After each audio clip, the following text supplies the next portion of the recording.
So today is actually a major day. I know that you all haven't seen me in a while. I am on a deep self-healing journey and following a really disciplined regimen. So I'm taking time out to do what I know I need to be doing for myself. But in this, I felt moved to share with you the reading for this eclipse. Whether you are paying attention to the astrology or not, this eclipse is actually setting you up for at least the next 6 months of what you're going to be experiencing. Because the eclipse is in Pisces, that is a very psychic, watery energy, but also an energy that could expose addictions in areas where we have been getting a source of energy supply or coping mechanisms or whatever it may be. So those things will be highlighted for you. And because this eclipse is a lunar eclipse, now as an oracle who reads the Akashic records, I have been getting downloads that have been shifting my timeline so fast. And I know it's because of this healing regimen that I'm on as well. So the frequencies within me are much higher that I'm used to experiencing. And sometimes it can be jolting. Sometimes it can be overwhelming. Sometimes you feel other people's energy, you feel their thoughts. It could be days before they actually say it to you. Learning how to manage that, learning how to manage being more psychic, being clairvoyant, clairsentient, clairaudient. And this is just picking up on energy through all of your senses, picking up on things through your third eye. I need y'all to understand something. Okay, my time is limited, but I'm going to share as much with you as I possibly can. If you have committed in this lifetime to be on a spiritual journey of ascending beyond the patterns created by the generational trauma you inherited, this is based on your human design. This is what I usually go by. There's always one specific trauma that has been passed down in your bloodline that you are being called to clear. So that trauma for me is guilt. And so I was born into a family where I was made to feel guilty about things that really didn't make sense, but it was a soul contract for me to experience that so that I could become an alchemist. An alchemist is someone who turns base metal to gold. You take something that's maybe not the best situation, that's not positive and beneficial for you, and you make something out of it. So I have been blessed with that genetic trauma. However, I'm feeling this eclipse energy already. I've been feeling it for the last week, maybe 2 weeks. And if you are psychic, if you are an empath, if you are hypersensitive, if you are hyper vigilant, if these words are new to you, it's okay. I got a course that we're getting ready to drop, and it's going to explain all of this and walk you through the journey one day at a time. About 30 minutes a day is all it's going to take, because I want to simplify this, because I need y'all to really get this. If you committed to this journey, you are not here to complain about the things happening in your life that you don't like. It's okay to vent, but you are here to become an alchemist. Point blank, period. And I know the challenges. I understand the struggles, especially when people around you really aren't in the frequency that you're in. So who do you talk to? You talk to your ancestors. You talk to your Ori, your I divine self, your higher self. You speak to your heart. You speak to the cells within your body. You talk to the trees. You talk to the rivers. You speak to the land. See, we're not meant to have people in our life that we can talk to.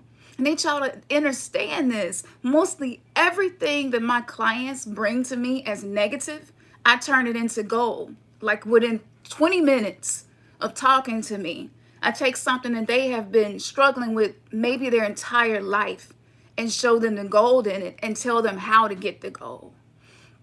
So this is the gift that I have been given, and this is why I go through a lot. And I'm not saying suffering has to be a part of the ascension, but suffering is, I'm in this, I'm going to complain about it, I'm not going to change my daily routines to change it. That's suffering. Going through challenges to become an alchemist is, this is happening to me, I'm in this, and I'm going to make the best out of this. It's two total different timelines. It is your thoughts that you entertain that creates your reality. And even if no one else ever hear the thought, it is broadcasting through you. And if you are neuromelanin dominant within the mind, EU melanin dominant within your phenotype and your bloodline lineage, you can create more chaos than you actually know. And for so many of us, no one taught us how to be responsible with these spiritual gifts. No one really taught us, and there's so many teachers popping up now. But y'all know I've been around for a long time. And I have wanted to delete this whole channel and start over because there's a lot of stuff going on in the background that I'm not going to talk about right now. But just know that I've been working for free just to reach people, to inspire people, to help people through this journey. I know, but it's going to get harder.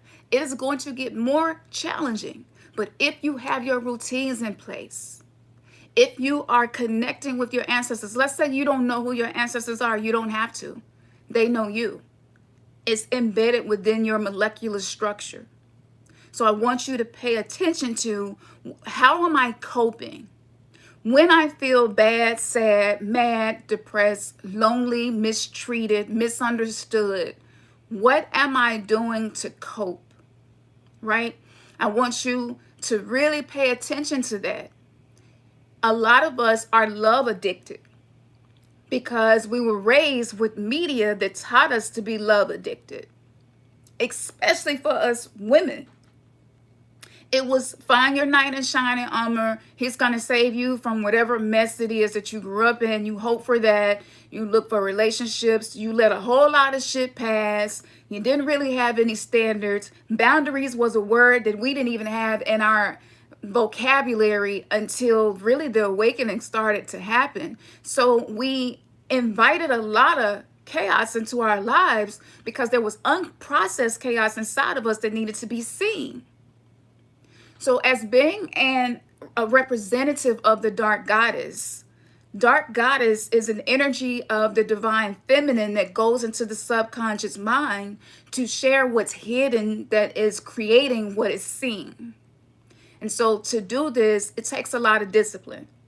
There are things that I do every single day. My life is not like the normal life of a normal woman at all. And I don't put a lot of what I do up because I just really don't think it's necessary right now. It's enough people doing that.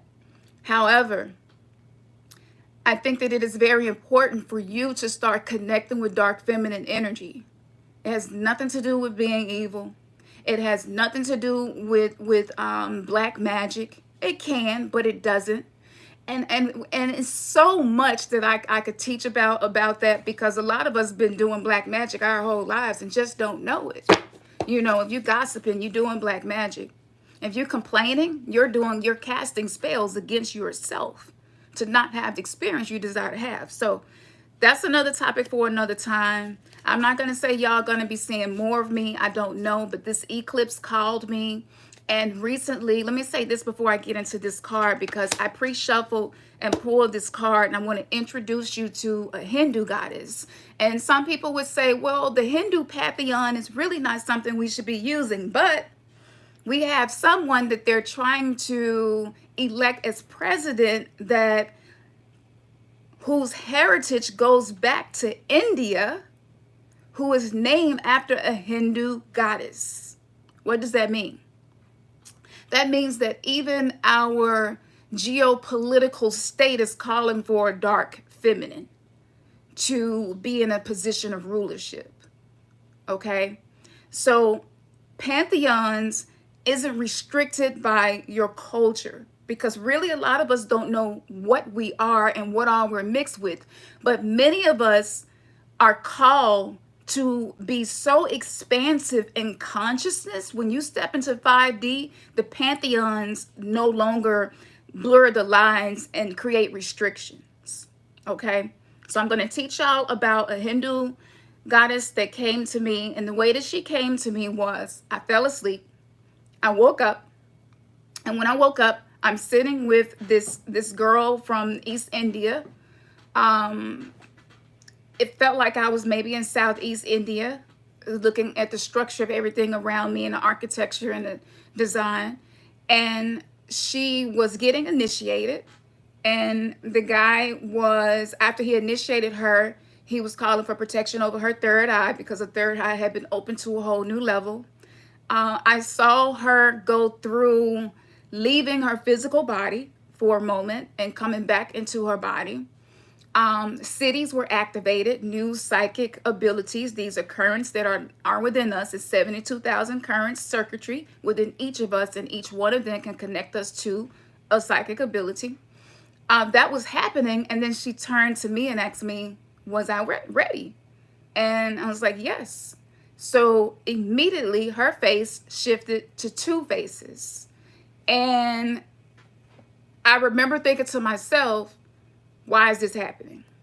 And as soon as I asked the question, she said to me, in order for you to accomplish what's about to be accomplished, because it's something that's really unique, she said that you're going to have to believe. You're going to have to really believe. And everything showing up in your reality is going to try to dictate to you that you do not have power. But you're going to have to believe, even though situations are showing you that you are powerless, or that you're weak, or you're being too vulnerable, right? So after that, I was transported into a subway station, which is a symbolic representation of the subconscious. And in the subway station, I could feel predators behind each corner. And I was by myself. There was nobody else there. And as I was walking, I remember feeling the same fear that I felt when I was a little girl living in the hood around a bunch of junkies, and they were always up to something. So I rarely ever felt safe. And that feeling of being a little girl in that situation flooded over me. And she said to me, this is one of those moments. So I began having a conversation with my mind saying, I'm safe. I believe that I'm safe. And I could actually see out the corner of my eye a predator. And I kept saying, I believe that I'm safe. I believe that I'm safe. I believe that I'm safe. I need you to use mantras during this eclipse and keep doing it. No matter how life looks, keep doing it. I believe that I'm safe. I know that I'm safe. I am safe, right? So my form began to transform, where the goddess that this is my first time being introduced to her, began to show herself to the predators, to whatever was hiding in my subconscious mind that's been blocking and holding me back from stepping into a higher version of myself. They saw her. They didn't see me. And it was because of my thought frequency that allowed me to have a new level of divine protection, because I believed. This was the first dream. When I woke up from that, I woke up in tears, because that was some really deep healing for me. I really needed that. And I have still struggled with feeling safe in certain situations. So I woke up from that. Maybe 3 or 4 days later, I kept having this vision of root chakras bleeding. And I couldn't figure out what it was. And so I pulled my cards. And the goddess that came up in the cards is very similar to the goddess that I met. And I'm not going to reveal her name right now, because that's something that she has not told me to do. But I am going to reveal to you the goddess that came up that is less secret, because a lot of these things you have to be initiated within a dream realm. If you're not in a situation to go to a priest, your initiations are happening in the dream realm. And this is also why it's so important to remember your dreams. If you struggle with that, I have given over 50 posts on ways to activate and remember dreams on my Patreon. It's just $1, y'all. Unless you want to donate more. But here's the goddess. Her name is Baravi Yogini. Notice the root chakra. It's over the third eye and it's bleeding. So for those of you who decode, maybe you're starting to see some connections. Okay? Now, there's a lotus flower behind her on this picture. A week after having that dream, maybe even not a full week, I was pulled into a meeting with an indigenous native chief. And his voice was so deep, it felt like rolling thunder when he spoke. And as I'm walking up to him, there's this man holding my hand. And all of these dreams, it started with a masculine. So this is communicating to me that our divine masculine energy is being humbled and being taught how to protect the transformation happening within the feminine energy, which controls the subconscious mind. Okay, so masculine energy is structure. This is why you need to create structure around your day-to-day life to protect the transformation that you are going through. This means routines. This means, what am I going to do every day? What am I going to do when I get triggered? Stop waiting till you get triggered and reacting. This is you misusing this chaos energy within you. We're here to be alchemists. We take the chaos and we turn to the chaos into divinity. So begin creating that. And if you need help with this, like I said, we're putting the course together. In this course, if anybody has ever taken a course, ever had a reading, y'all already know when we bring it, we bring it. And I go really, really deep because this is my soul's journey. But as I'm walking up to him and this man is holding my hand, this chief felt like somebody I knew, even though his voice scared the shit out of me. I had never heard a man's voice. It's like Barry White times 20. His voice was so deep. I mean, anything that he was saying, you were going to listen. It was going to get your attention. And he said, bring her up. And I went up to the front. And he asked me, what did I need? And I told him some of the things that I've been dealing with. And I've been dealing with some pretty serious stuff lately. And he began chanting. And he was shaking a rattle and he was chanting. And I felt my ego dissolving and it was uncomfortable. Because my ego is what has been the main way I kept myself safe all this time. So to not have the ego keeping me safe felt more vulnerable than I wanted to feel. Once he was through chanting, I got ready to walk away, and the guy that brought me to the meeting said, Campson. And when he said my name, the chief said, wait a minute. I know her. He called me back up. And there were a lot of people there waiting to see him. And I believe a lot of those people were people who resonate with me in the messages, the channeled messages that I broadcast. Y'all were sitting there waiting. So a lot of y'all have guides and ancestors waiting to connect with you. But you haven't created the structure and the routines that you do every day faithfully. I'm talking about dedication. And so they can't communicate to you. They can't come and bring you to these meetings. I know we're trying to meet up in the physical, but the real work is happening in the astral realm. It's happening etherically. The Akashic Records is being rewritten. So I looked around and I see all of these people, and I go back into the inner child self, and I'm like, I feel uncomfortable. I feel vulnerable. Like I don't want all of these people. First of all, y'all just heard me like spill all of what's going on in my life. I'm embarrassed. He told me to lay down. I laid on the floor, and he got a huge lotus flower and laid it on top of me. The only part that was open was my mouth so that I could breathe, but my eyes was covered because he said that my eyes had been deceiving me. My two eyes were deceiving me. because I was worried about the people and what the people were going to think. And so he did some healing on me, and it was just major.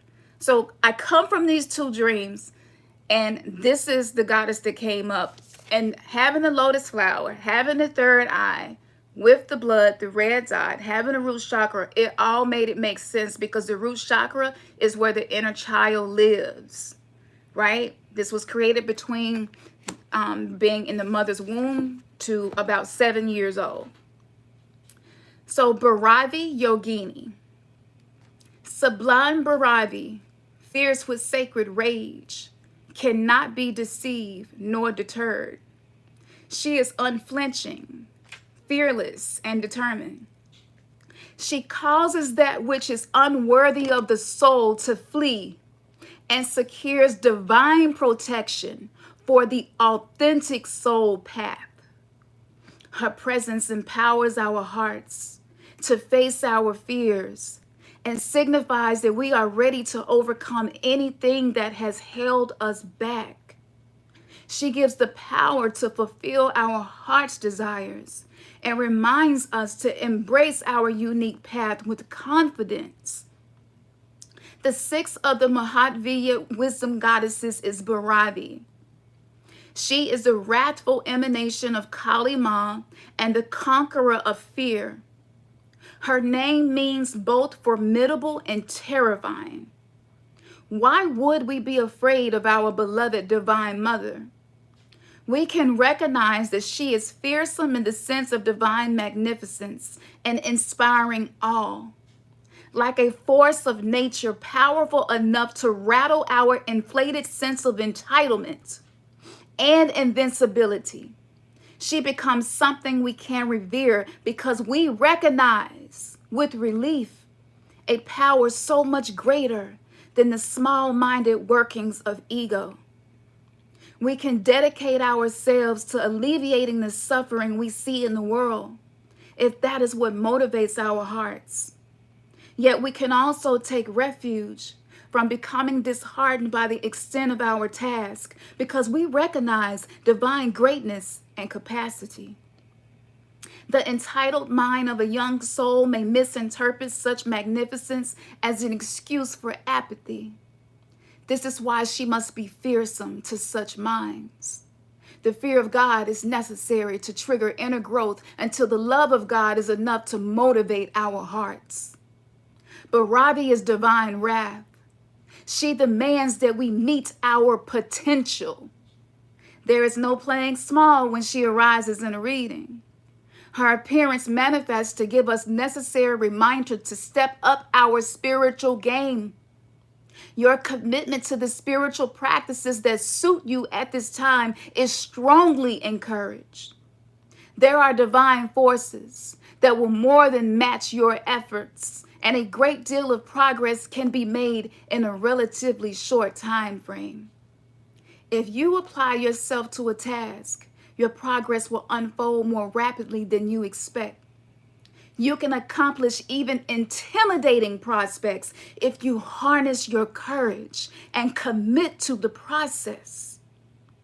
To encourage such dedication, she dangles a divine carrot.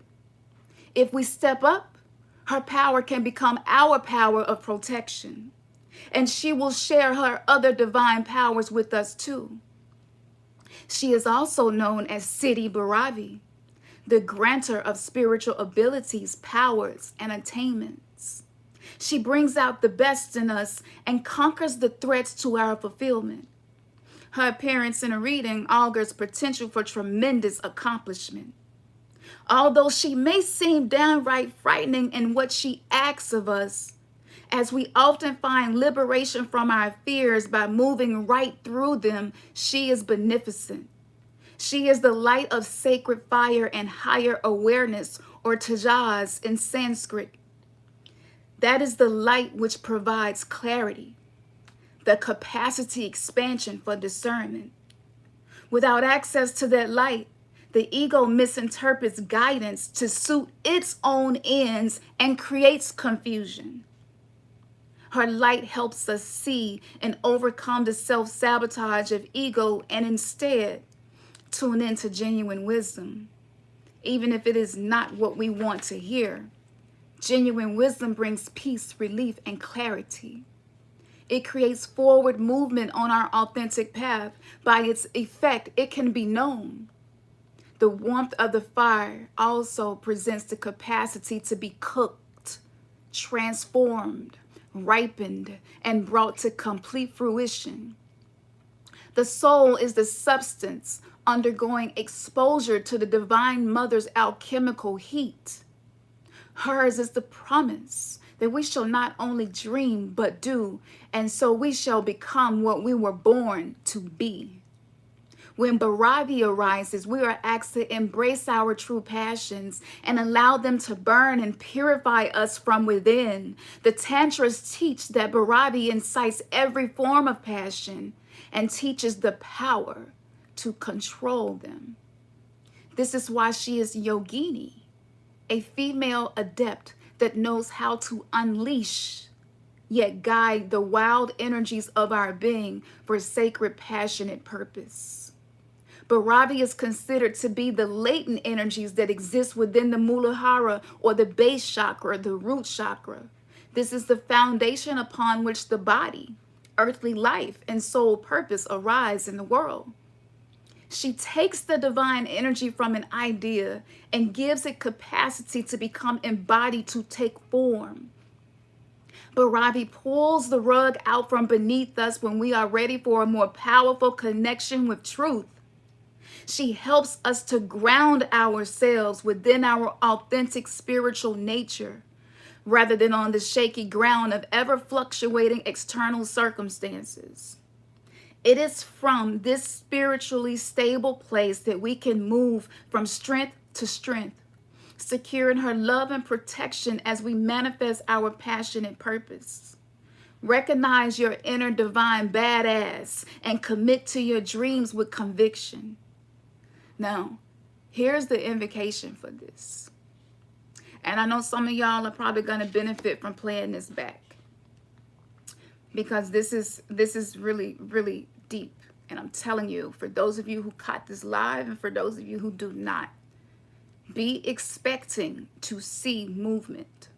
And I know hearing the rug being pulled from under you doesn't sound like something useful, but so many of us are not flying higher because these comforts, these attachments. And you really have to be willing, unless you already know it all, and you don't need divine guidance, but you have to be willing to accept changes. And this eclipse is going to initiate it anyway. Lunar eclipse is beginning and endings. There's absolutely nothing that we can do about this. Pluto is at 29 degrees, just ready to take us somewhere else. 9 and 2 is 11. That's a portal energy. So this is death and rebirth, transformation. There's nowhere around this, but you can help yourself by supporting yourself, by connecting to your spiritual routines. So this is the invocation. I hear my daughter, so if y'all hear something in the background, just ignore it. Yogini, Queen Baravi, uniting spirit and form, bringing sacred inner desires to material fruition for the spiritual benefits of all beings. I bow with respect. You who are Baravi, wrathful mother conquering fear and confusion, manifesting the power of Kali, blocking the workings of black magic and the ill effects of planetary forces, offering protection from curses and cure against delusion. You bring boons, blessings, abundance, and empowerment for the fulfillment of desires and the increase of our comfort. Remedy against disease and despair. You are restoration. All this you accomplish to manifest spiritual enlightenment for all beings. I let go of my fear and open my arms to your love for the spiritual benefit of all beings. Jama Kali, Baravi, Jama Kali. And what you can do is create the Baravi mudra. If you want to replay this as part of your spiritual practice, I recommend it. But you take your right hand, which is the masculine hand, and you lay it in the left hand, which is the feminine hand. And you're going to allow the feminine to hold the masculine. A lot of us, our masculine energy takes over. This is why so many women are burnt out and having so many relationship issues, because we are not really in an environment that allow us to be in soft feminine energy, but we want to be. So this is the mudra of Baravi. And you lay this mudra on your lap, okay? And as you lay this mudra on your lap, you allow yourself to feel the energy of protection, to feel that your ego can rest in this moment, that you don't have to in this moment. This moment is your moment. This is the moment for you to soften and be supported, to be held. And a lot of times when I do this, I try to hold it anywhere from 5 to 10 minutes. Most mudras are not activated until you get to the 10th minute. So if you could set a timer for 10 minutes and just sit there and receive this energy and allow the fear, whatever it is that you're dealing with, whatever it is that you have been fearing, whatever it is that you have been struggling to let go of, whatever truths your third eye have been showing you, allow yourself to rest in this moment. And you say whatever it is on your heart, whatever is on your plate, and you give it over, you release it, right? Allow the subconscious to speak those things that you probably wouldn't usually say out loud, the things that you probably wouldn't tell people, you know. And I get it, because being a Akashic record reader, oracle, spiritual teacher, there were things where I felt like I couldn't reveal because there's this expectation of perfection. You know, I should never have issues, right? I should never have sickness. I should never have issues in my relationship. But I have all of those things, always have. And this is part of the journey. I'm an alchemist. What am I going to perform alchemy on if nothing never happens? So hold this mudra, be supported, call forth that divine energy to hold you and pour out whatever has been in your cup that has been diluting you, deceiving you, that has been allowing you to accept abuse as normal. Pour it out, release it, and proclaim that from this point forward, you are rededicating yourself to yourself. You're rededicating yourself to loving yourself more. When you do this on a spiritual level, on a personal development level, this means that you're going to need more boundaries. You're going to need to speak up when you need to speak up. Some people are not going to like it, and that's okay. People are not in our lives to behave the way we want them to behave. They're in our lives to just play whatever role they're playing. And we waste a lot of energy trying to control that. So this is a moment for you to release that. If you are the kind of person where you don't like for people to be upset with you, you're probably somebody who is codependent. And this is how you survive. This is what the ego learned to do to survive. For me, this was the case. This is a time for you to release that. This is a time for you to pull away from that. And I'm telling y'all, listen, that people-pleasing energy is a genetic trauma, okay?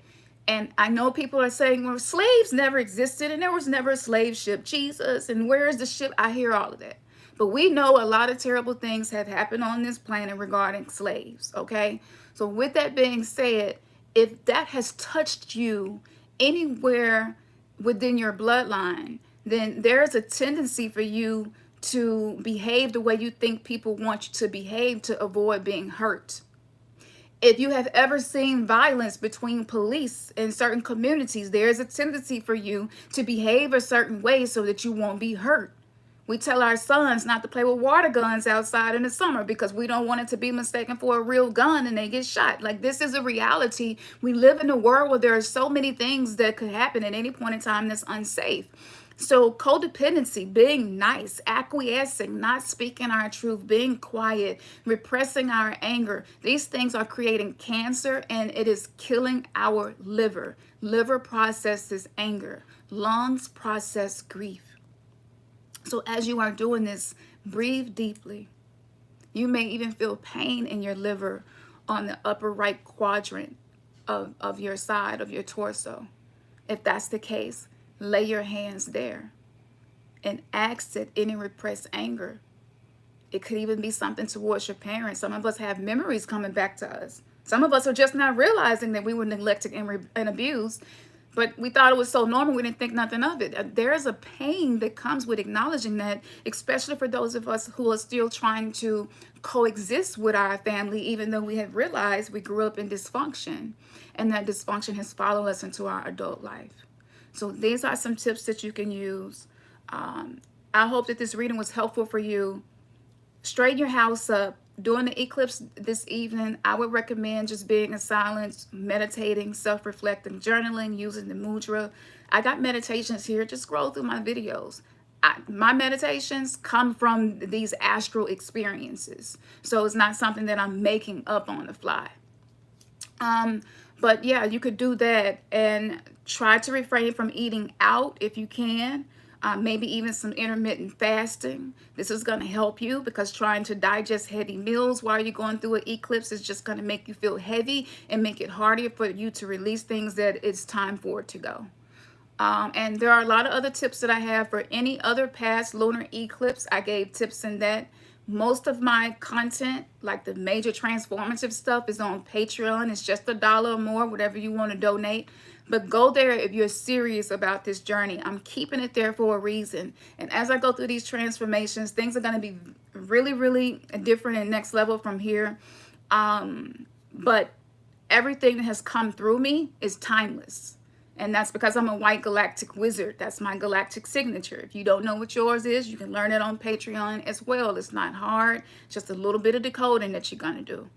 But with that being said, I hope that you all are able to really dive deep into this transformation. Allow that subconscious energy that has been making you feel a certain way and making you feel like you're not good enough and you don't deserve to be seen. A lot of us are afraid to be seen, afraid to be heard, afraid to speak up. But you're being supported, like whatever your message is. And I'm one of the most confusing spiritual teachers, because one minute you hear me talking like this, and then the next minute you hear me talking like, I don't know, some really raunchy ass comedy. Like, that's how I move. I don't fit into any type of social constructs. But it's still all spiritual. Yes, so thank y'all. And enjoy. And for those of you who caught this, ashe to all of my sisters. I see some of my sacred sisters in here. I love y'all. I'm gonna get going now, and I don't know, I might be back, but I'm starting a new channel and I'm moving forward with new energy after this. So stay tuned for the course. We will have something special for people who get it early. It's a lot of work condensing this down into 30 minutes a day, but I want it to be quick because I know a lot of us are time strapped and the time is speeding up. It's just hard to do all of this. And you get to watching all the TikToks and Instagram videos and stuff, and you're trying to do all this spiritual shit, and ain't nothing happening for you because you're doing too many things, you know? So yeah, condensing that down into the most transformative activities that you can do. And we are including activities for couples and people that desire to be in healthy relationships. So if that's you, stay tuned. Like, I'm really excited about this. This is my baby that I've been creating for the last 2 years in the background, listening to y'all. I'm not doing readings right now, but if you really feel like you need a reading, just message me through either our Spaces app or email me at remnantsgathering@gmail.com and let me know what's going on, why you need a reading. I'm accepting readings as my guides tell me to. So yes, so there's that, because my readings are next level now too. You can only imagine what my readings are like one-on-one if it was like this with the collective. But yeah, a lot of stuff come up, And a lot of y'all got spirits linking around y'all that ain't really bringing y'all the energy that you need, you know. And a lot of times I pick up on them as well. And it just helps to clear a lot of confusion as well. But yeah, all right. Namaste, namaste. Peace, one love, ashe. Man, your third eye just been kissed.